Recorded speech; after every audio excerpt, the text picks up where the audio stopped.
प्रश्न पहिला. भारतीय संविधानात समता हा शब्द कोणत्या उद्देशिकेतून येतो? ए. मूलभूत हक्क. बी. राज्यघटनेची उद्देशिका. सी. मूलभूत कर्तव्य. डी. राज्य धोरणाची तत्त्वे.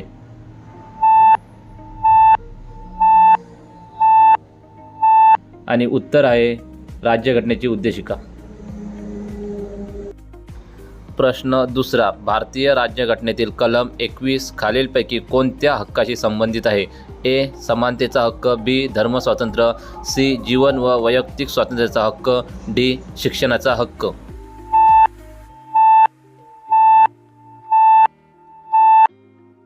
आणि उत्तर आहे जीवन व वैयक्तिक स्वातंत्र्याचा हक्क. प्रश्न तिसरा. महाराष्ट्रातील सर्वात जास्त आदिवासी लोकसंख्या कोणत्या जिल्ह्यात आहे? ए. नंदुरबार. बी. गडचिरोली. सी. ठाणे. डी. पालघर.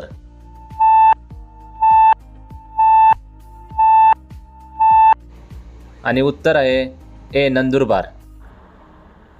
प्रश्न चौथा. संविधानाची आत्मा म्हणून कोणत्या घटकास ओळखले जाते? ए. मूलभूत कर्तव्य.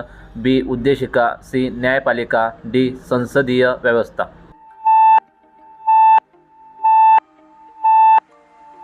उत्तर आहे बी. उद्देशिका. प्रश्न पाचवा. भारतात प्रथम निवडणूक आयोगाची स्थापना कधी झाली? ए. 1947. बी. 1950. सी. 1951. डी. 1952.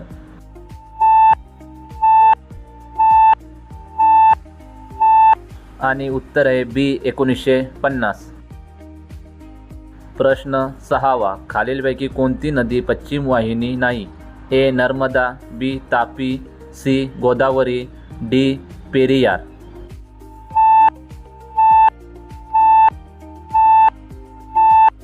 आणि उत्तर आहे सी. गोदावरी.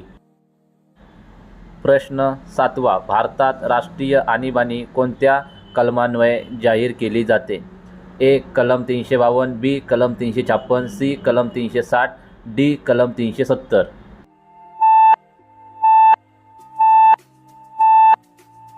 आणि उत्तर आहे ए. कलम 352.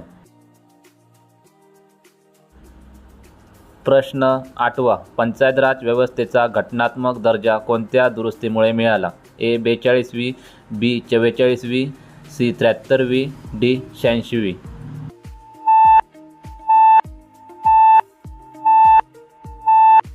आणि उत्तर आहे सी. 73वी. प्रश्न 9. भारताच्या नियंत्रण व महालेखा परीक्षकाची नेमणूक कोण करतो? एक. पंतप्रधान. बी. राष्ट्रपती. सी. लोकसभा. डी. सर्वोच्च न्यायालय.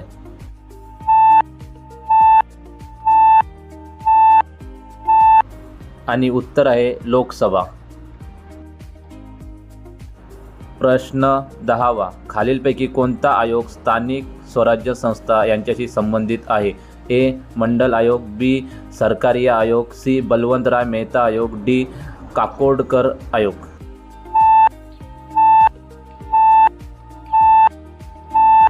आणि उत्तर आहे सी. बलवंतराय मेहता आयोग.